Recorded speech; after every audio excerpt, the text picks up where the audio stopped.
Awesome. Thank you. I can get us started then. Good evening, everyone. My name is Jenna Van Gerwen, and I'm one of the students on the project team from CU Boulder's Masters of the Environment program. Thank you for taking the time to join us at this open house. This presentation will provide an overview of the property, the plan development process, key aspects of the draft plan, and the recommended trail alignment as it currently exists in the draft plan. I'd just like to briefly discuss the comment and question process during the open house. There are going to be two methods we'll use to receive and address your comments and feedback during the forum. You can use the Q&A button at the bottom to type in your questions or comments. This will then queue them up for the team to address at the end of the presentation. And we will also open the floor up at the end for any individuals interested in asking their questions in real time. So if you use the raise hand button also at the bottom, this will allow us to acknowledge you and allow you to speak your question or comment. If you do choose to use this method, you'll have to unmute yourself when prompted, and we ask that you remain mindful of the time and other participants who may also want to ask questions or make comments. So both that Q&A and raise hand button should appear when you hover your mouse over the Zoom window if you're not seeing it now. Nick from Boulder County Parks and Open Space will be providing technological assistance during this presentation as well. So thank you, Nick. And finally, it's important to remember that this plan is simply a draft and that no decisions have been made. However, this is a very important step in the process, and we do look forward to your feedback. So before we get started, I would like to take this opportunity to introduce my colleagues and our partners. So Ethan, Kara, and I are all graduate students in the Masters of the Environment program at CU Boulder, like I mentioned previously. And our interdisciplinary degree program is designed to produce students with the skills to address complex environmental problems. As part of our program, students partner with an organization to support their work on particular projects over the course of about a year and develop professional skills. And we were very fortunate enough to be selected by our partners here at Boulder County, Lafayette, and Louisville to draft the Mayhoffer Farm Open Space Management Plan. Each of us has a different specialization that brings a broader perspective to environmental issues. For example, I'm specializing in sustainability planning and management. Kara is specializing in sustainable food systems, and Ethan is specializing in environmental and natural resource policy.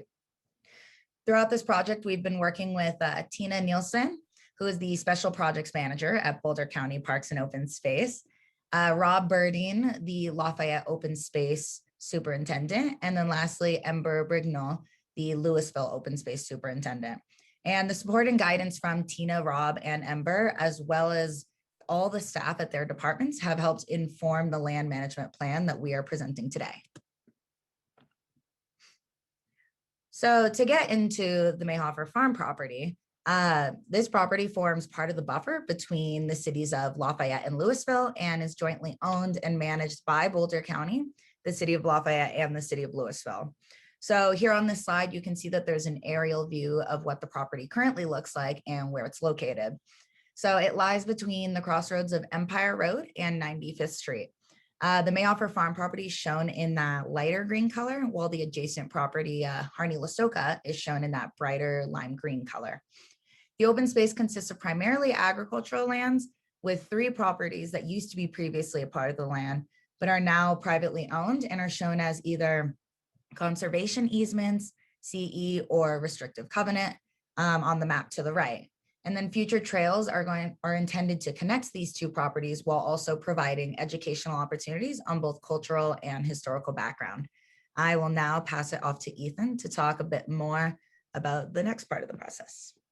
Thanks, Jenna. Good evening, everyone. Thanks for being here. My name is Ethan Adler, and I'll be discussing the plan development process, which included conducting research to build foundational knowledge, interviewing staff experts at our partner agencies, engaging with members of the community through a survey and focus group, and finally drafting and reviewing the plan. Next slide, please. Before we got started with the planning process, it was necessary for our team to build some foundational knowledge. This was primarily done in 2 ways: by first reviewing past management plans and creating a community profile. To gain an understanding of how our partners in Boulder County, Lafayette, and Louisville approached the planning process, we reviewed existing previously adopted land management plans. The first plan that we looked at was the Harney-Listoka Open Space Plan, which was developed for the property directly north of the Mayhoffer Farm open space.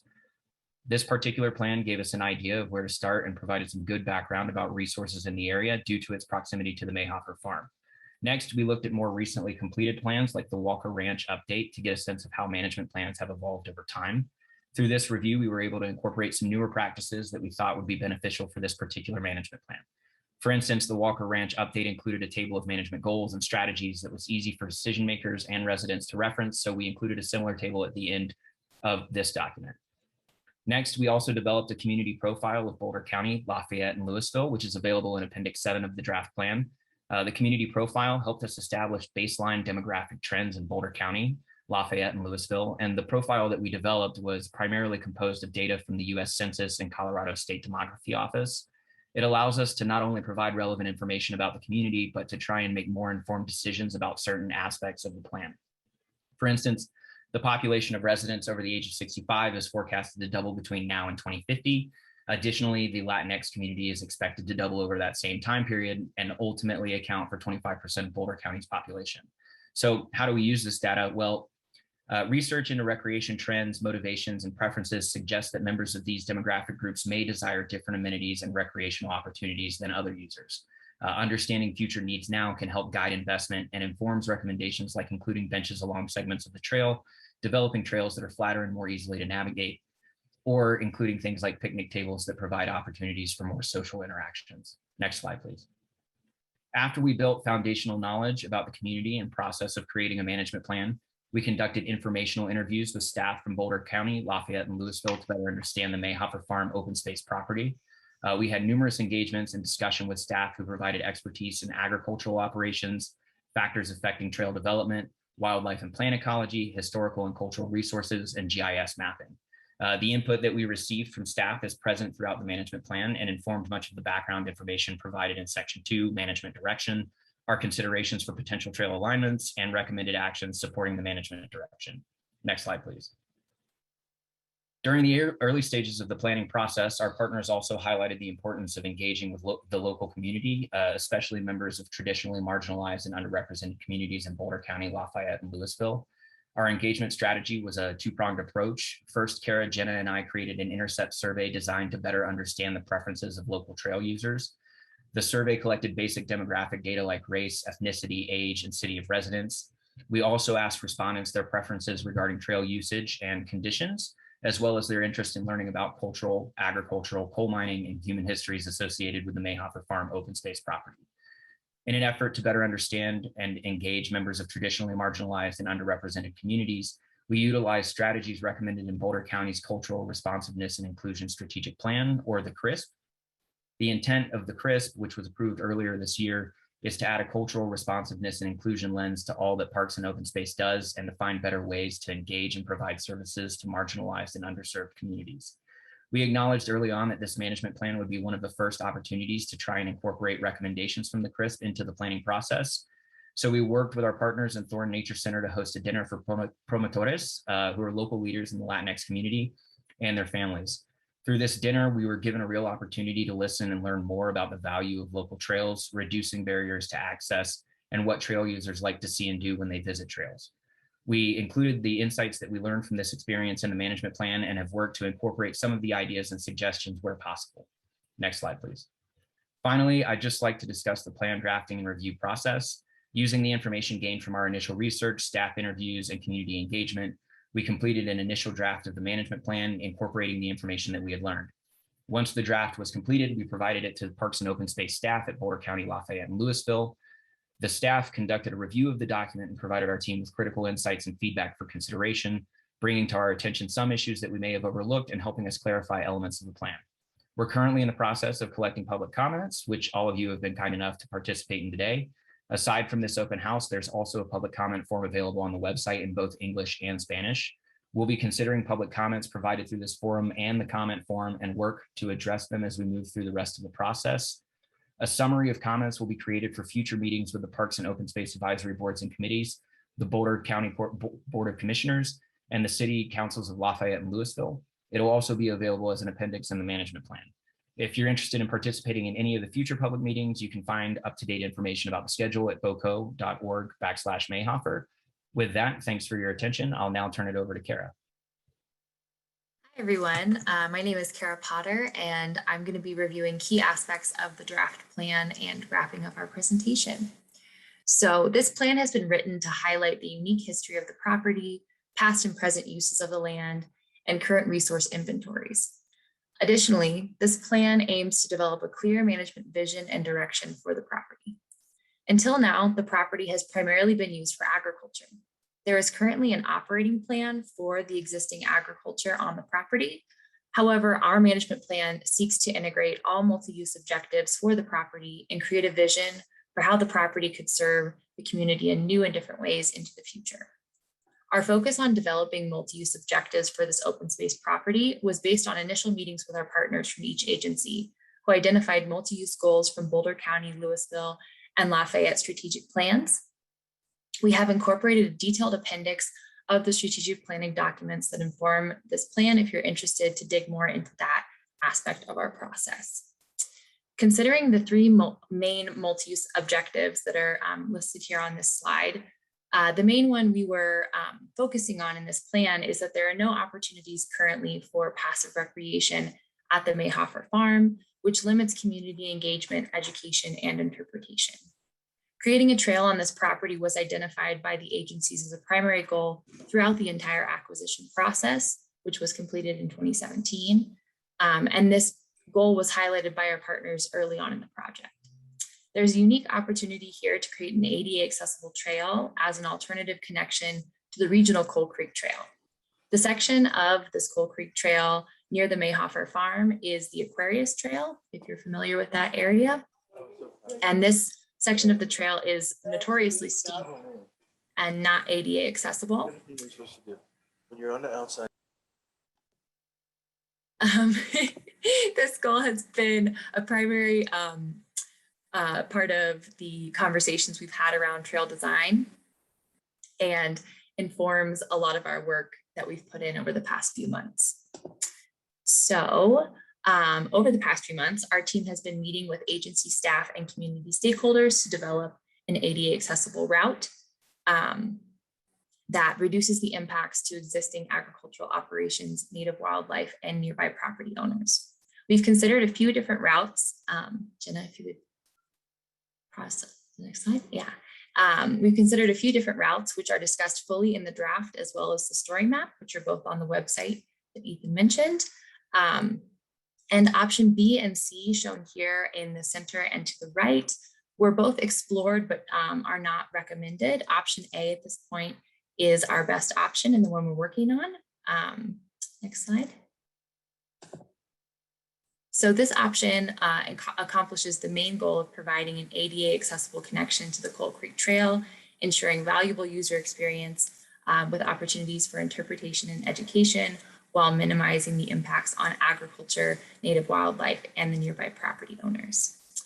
We have identified a few challenges with this trail option, which include high costs of construction due to the wetland area that's on the northeastern part of the property, as well as irrigation water that will undoubtedly have effects on a trail. And we've also been speaking with nearby property owners to reduce impacts on their experience near the trail. So we've created this detailed pros and cons table for each option. And this table here is just for the option A.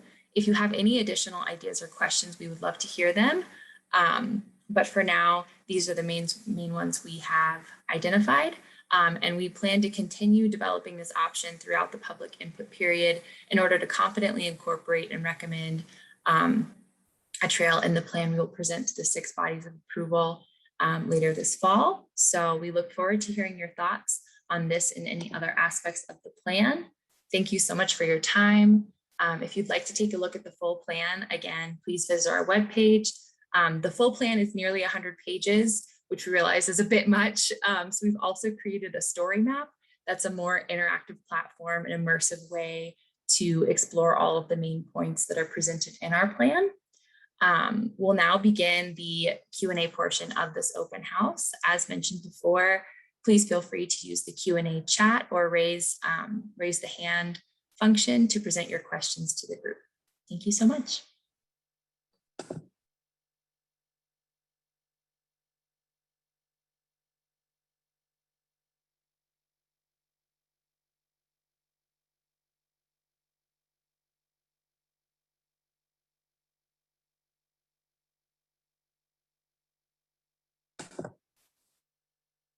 Can't believe there's no questions.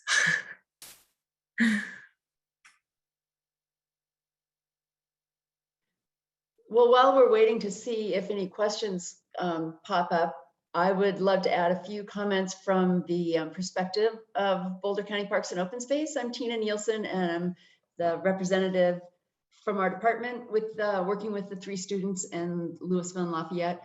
And I just wanted to highlight that some of the things the students are bringing to the table for us are truly innovations in how we do our processes, and so we're very excited to try out the some of the things they're doing, and that includes additional outreach to traditionally marginalized or underrepresented populations, following the adoption of our cultural relevance and inclusiveness strategic plan earlier this year. So this is truly a maiden voyage for us, and we're really proud of the students for taking it on, and so grateful for that.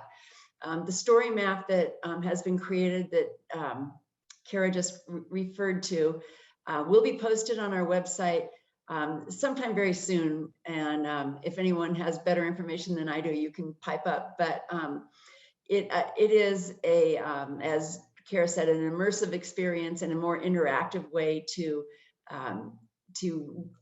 absorb the information that is typically included in a management plan. We've never done this for a management plan before, as far as I know, and we would love to hear any thoughts or comments from you all if you have a chance to take a look at that.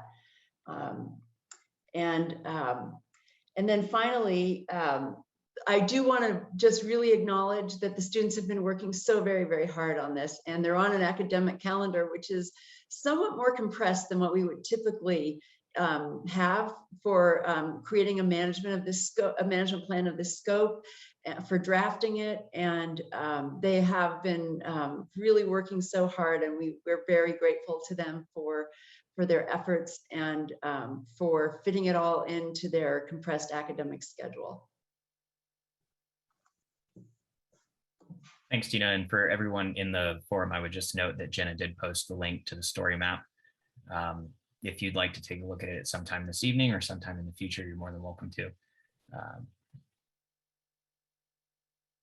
And it looks like we may have one question from Matt Adler. Hi, everybody.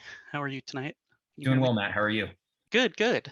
So my name is Matt. I live right near these trails here. In fact, I can hear the marching band from the high school, which is just off to the side right now playing with through my open window. I really want to thank you guys for setting this out here. I walk through this farm and open space, no joke, probably twice a day every day, since I'm primarily work from home. I really like that we're adding another trail with the option A. I think that will be very useful for a lot of the community that lives right here, and for expanding the ADA space, which is definitely needed. As far as that trail, the Aquarius trail, I have a friend who wiped out on his bike and had to go get patched up afterwards. So that is definitely steep, and having an alternative is excellent. I would like to strongly consider proposing option B to you guys, if possible at all. I feel that the connection from crossing South Boulder Road on the Harney-Lastoka Trail, it would be a lot closer to connecting through this trail instead of needing to double back and go up and around to Empire to get around there. And having a loop would just be really useful for a lot of the community for biking and walking dogs and exercise. And I understand it's right near the water plant and the farm, so there are definitely challenges, but I would push for option B if that's possible.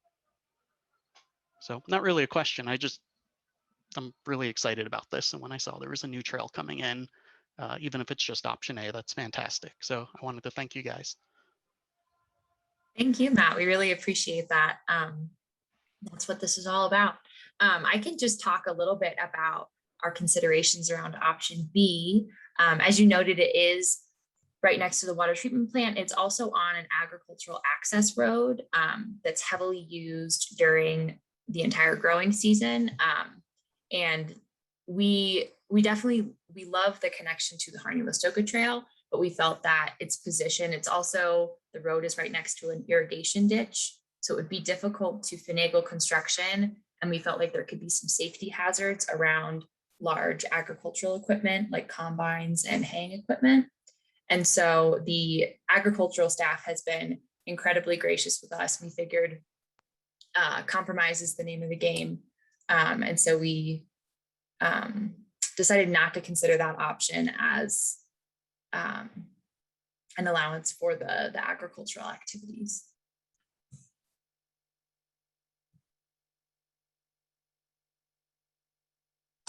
I will make note, in the plan, we discuss option C, which goes around the southwest parcel of the property along the perimeter. And that would create a loop as well. And the only reason we're not recommending it at this time is we feel that it could pair nicely with a road expansion project that's being proposed for Highway 42 for a bike lane expansion.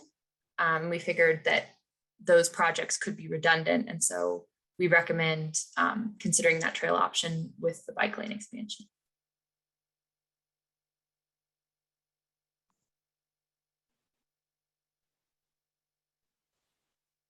Hello, everybody. This is Nick Brockman, Web Administrator with Parks and Open Space. We do have one caller who's dialed in from their phone, and I just wanted to give that caller a chance to ask a question or make a comment. Caller, you can press *9 on your phone if you would like to raise your hand, and then *6 to unmute yourself. So I just wanted to provide some instructions for that caller in case they wanted to make some comments. It's *9 to raise your hand. Thanks.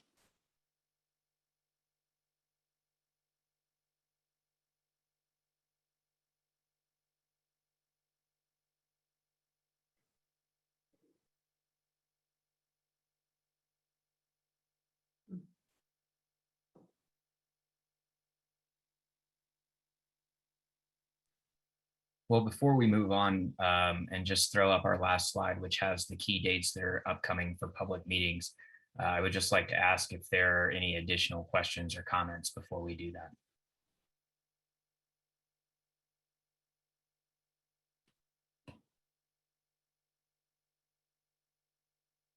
Yeah, so it looks like we just got a question in the Q&A portion from Daniel. Would you provide some more information on the proposed amenities along the trail, shelters, interpretive stops, etc.? So Daniel, I would just say, given, looking at this property and the history of the property, the agricultural history, the current agricultural operations, the coal mining history, the human history, just over a broader period of time, one of the things that we tried to incorporate was opportunities for education and interpretation. And in doing that, in some of our discussions, and you can view this in more detail in the draft plan that's available online, there is a recommended area for a 3-season shelter. We felt that since the property has that rich history and is also kind of located between Lafayette and Louisville, and is also, it has something like 5 public schools within a mile, it could be a good opportunity to have that more active form of community engagement for interpretation and education. That's just one amenity that we've recommended with the inclusion of potential picnic area. As far as the trail goes, just benches spaced at appropriate points along the trail, depending on how, in discussions with the trail development folks, it depends on, there are a couple of factors that need to be considered when you're placing benches or interpretive signage. For instance, if it's a natural stopping point for people, say coming around a bend, then that could be a good location for a bench. But going back to some of that consideration about an aging population or just increased usage of people who want to take a break, just recommending that they explore an efficient placement of benches along the trail. Hopefully that answers your question, Daniel. And I would also note that interpretive signage, one of the things that we've recommended is that it be included, that bilingual signage be included. And with the technology that we have today with our cell phones, we got an opportunity to test this out in the field when we were doing our surveys, just providing people the opportunity to scan a QR code and see something that is in their preferred language is definitely helpful. Yeah, I'll just echo Ethan in saying that we haven't specified exact interpretation that would be included on the property, because that's not typically in the scope of management plans, but we've definitely provided a lot of historical context and information that could be used for interpretive signage. And we have recommended the 3-season shelter along with benches to hopefully complement that interpretation and allow people to engage with the landscape.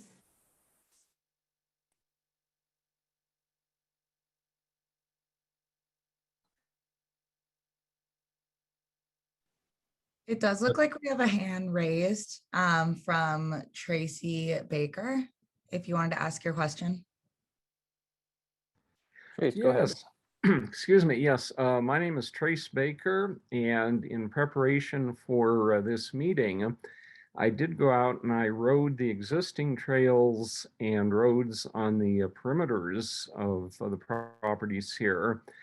And I did encounter one visitor, and she said that she had read the plan, and there was one note in the plan about how the lack of lighting had discouraged people from visiting the property during darkness.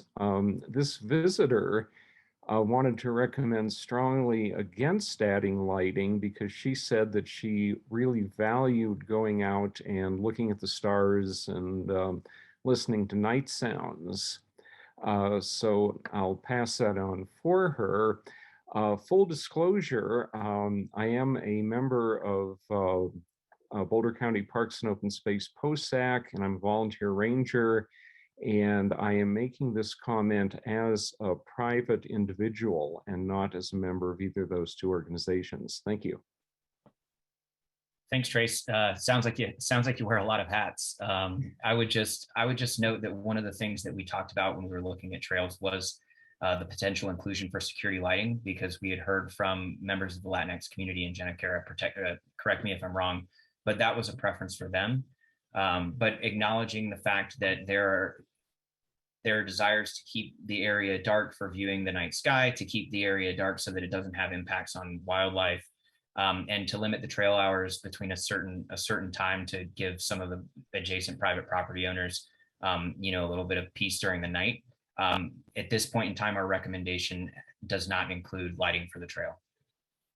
Okay, thank you very much. Thank you. I see there's a question that just came in about agriculture. And since that's kind of my wheelhouse, I can take that on. So early on in this project, I was excited to hear about the agricultural component of this property. But as we got more into the process and got to know people and got to know the property, the current leasee is a longstanding leasee with Boulder County, and he's been farming at the Harney-Wostoka property for a while, has deep roots in this community. He's involved in the 7th generation farm market that's right on the corner of 95th Street there. And he's basically used the Mayhoffer farm property to expand the existing operations that are at the Harney-Wostoka property. And so early on in the process, we kind of took the agricultural operations to be what they are. I think as a leased property, it's kind of up to the leasee how to farm the property. So we did not venture into that territory, but rather focused on how we could work with existing agricultural operations. I think something that's interesting proposed by option A, the trail option A, is it'll cut through a current cattle grazing pasture in the southwest portion of the property. And so ideally we would have fencing on either side of the trail to separate recreational use and agricultural use. And that would have a positive externality of creating 2 pastures right by the riparian zone there, which would allow for cattle rotation, which is rotational grazing is a great way to reduce impacts on the land and encourage sustainable grazing practices. So I think we've managed to squeeze a few things in there that could lead to sustainable agricultural practices, but on the whole, we've taken the existing agriculture as is.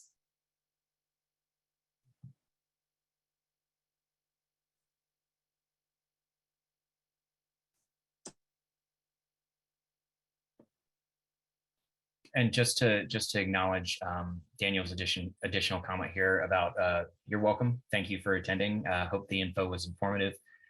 For engaging with the Latinx community, like you mentioned, I could imagine large shelters or areas that could accommodate lots of folks to get together. And that is one of the things that came up in our discussions. And if you look at a lot of research into outdoor recreation preferences or amenity preferences, that's typically been one of the conclusions that's been drawn. So hopefully by including the recommendation for a 3-season use shelter that has a kind of a multiple use purpose, I just wanted to point out that has been considered and that has been our recommendation, just to help accommodate more diverse populations and their potential preferences for use.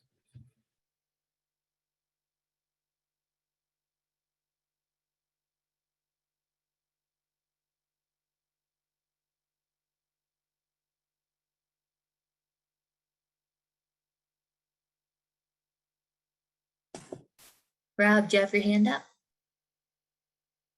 Oh, you have 2 screens up right now, so your alter ego wants to say something.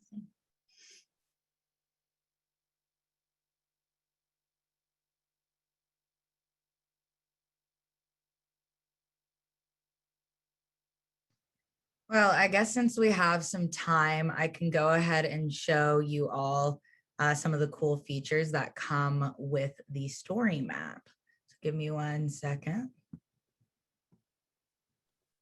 Real quick, Jenna, while you're pulling that up, I can just address Matt's follow-up question about the road crossing. We have not explored that in depth. I think we're still trying to really put a finer point on the proposed trail option. And once we've solidified that option more clearly, we'll know exactly where the road crossing would need to be, and we can talk about that in more detail. But thanks for bringing that up. Sweet. So if you were to click on the link, not that you should do that in this exact moment while I'm doing it, you would be able to see this exact screen pop up. And basically the way that it works is it's a really immersive scroll through presentation, basically, where it not only talks about the management plan, but it also kind of really emphasizes on some of the cool history that we hope to also emphasize on the property.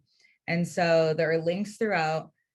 And when you do scroll through these types of presentations, you are able to move the map around behind and like zoom out to see more of like an aerial view of where the property may be, which is a very fun feature overall. Aside from this, for background on the property, if you are curious to know some more about the history, we do have more information provided on the acquisition history. The 3 properties that currently exist on there that I recognized earlier as conservation easements, restrictive covenants, or just CE, which you could sometimes also see on a map. This map is also one that you could move around. We do talk about the agricultural use, obviously, since it is one of the main uses on the property. The historical coal mine with photos that were brought to you by the Carnegie Library. So thank you to them for helping provide some of those. Of course, we're also able to talk about how the property was more of a carbon producer previously and is now moved more towards sequestration with having the wetland from the mining seepage, which you can read more about also here, and then the benefits of a wetland. We do also try to emphasize on a lot of the human history of this area and like the people who previously lived in this area. And we touch on the 4 different periods as well as the history of how this area had more settlements, the mining history more so, or the gold, and then also just kind of providing a little bit of a land acknowledgement so that people are a little more well-versed on that historical side of things. And then aside from this, this is kind of just review of what we've already spoken on, but just the management direction that we provide, as well as you're able to play around with some of the maps, which is a very fun little tool if you're curious to see what the proposed trails would look like. The 3 options, amenities such as that shelter we've mentioned would be placed right in this corner along the Coal Creek Trail, or where the Coal Creek Trail meets option A. And then lastly, if you do want a very thorough explanation or a timeline, you can find that here. And then as well as at the bottom, provide public comment after reading this. You're still more than welcome to read the entire plan, obviously, but this option provides you with a more summarized and immersive way to kind of learn about the property and then provide some of that public comment. So just wanted to explain that all to you so you know how to utilize the story map. So Kara, apparently the link that I sent to others is still active. So there's more than one Rob Burdine on the call. The gentleman is Tim Schaeffer. He had his hand up and he does have a question. Are you able to see his question or make him available to chat on your end? Go ahead. Sorry, who was Tim. the other guy? Tim. Yeah. Tim, you should be unmuted. Can you guys hear me? Yes. Okay, my name's Tim Schaeffer. On the Lafayette Open Space Advisory Committee, and appreciate the opportunity to see this presentation tonight. I'm sort of thumbing through the storybook as we're going along, and this is great. I can't wait to kind of dig in a little more on the storybook. It looks well put together. Similarly, I haven't gotten through all of the plan, but kind of looked at it as I could. And we're just curious about any recommendations you all had for protections of the riparian zone there. As I see in the report, it was identified that there was a number of important aquatic species, fish species. Some of those are state listed fish species that have been found in Coal Creek through there. And I noticed from the county's comprehensive plan maps that shows up as zone 1 for the Preble's meadow jumping mouse habitat. And we would just know that riparian zones are pretty important there. I see the trail alignment is looking at a crossing there of Coal Creek. And so I'm just curious what you guys have come up with in terms of any protections for the riparian zone. Thanks. I don't know, Ethan, Jenna, if you want to hop in, feel free. But I can offer just a few insights. So in terms of the trail crossing, where we have that proposed, we aimed to have it as close to where Coal Creek already crosses the creek. Right, there's an underpass right at the base of the Aquarius Hill. So we're trying to meet that as close as we can so we're not disturbing other parts of the riparian zone. We've also made an effort to keep the trail away from as much of the riparian zone as possible. I will note that the area where Coal Creek comes through the property in that southwestern portion is currently a cattle pasture.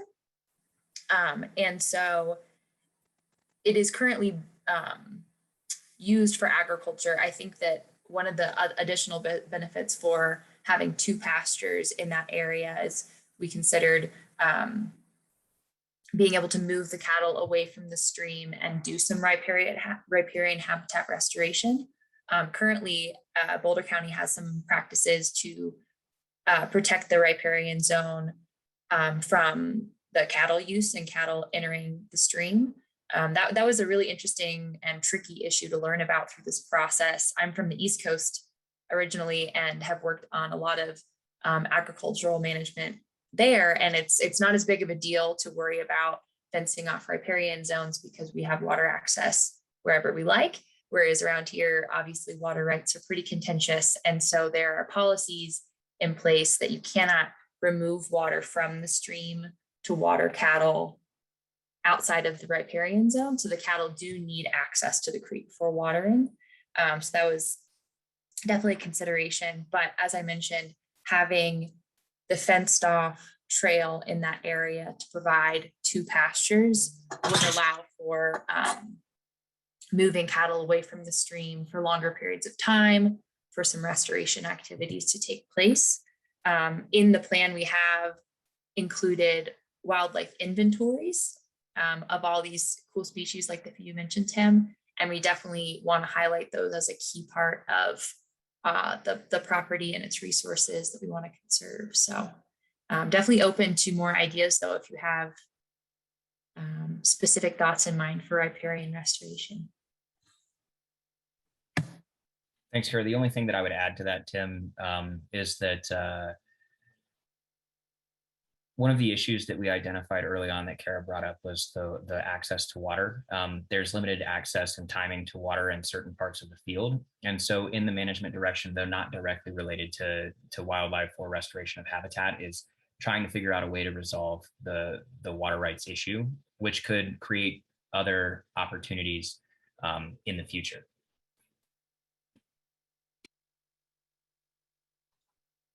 Great, thank you. And I guess maybe for full disclosure, I should say I'm also a wildlife biologist with Boulder County Parks and Open Space, but not participating on this team, showing up here as a member of LoSAC. Thanks, Tim. Yeah, your colleagues over there have been very helpful.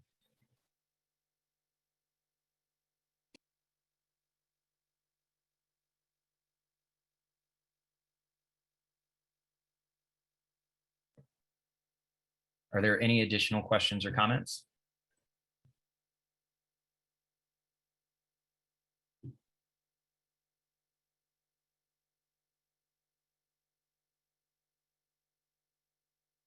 All right, seeing none. Jenna, do you mind bringing up the last slide real quick, just so that we can let everyone see that? And like I said, this information is available at boco.org/Mayhoffer. We can put that in the chat. And just so that you're aware of the upcoming meetings that we've got, the upcoming public meetings, the Joint Open Space and Advisory Board Committee meeting is on Thursday, October 21st at 7 p.m. The Board of County Commissioners meeting is scheduled for Thursday, November 4th at 3:30 p.m. Lafayette City Council's meeting is currently scheduled for Tuesday, November 16th at 5:30 p.m. and Louisville City Council is scheduled for Tuesday, December 7th at 6 p.m.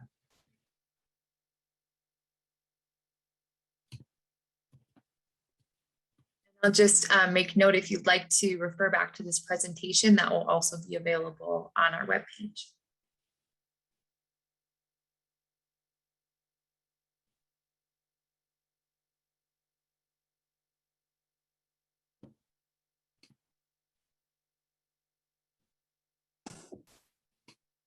Awesome.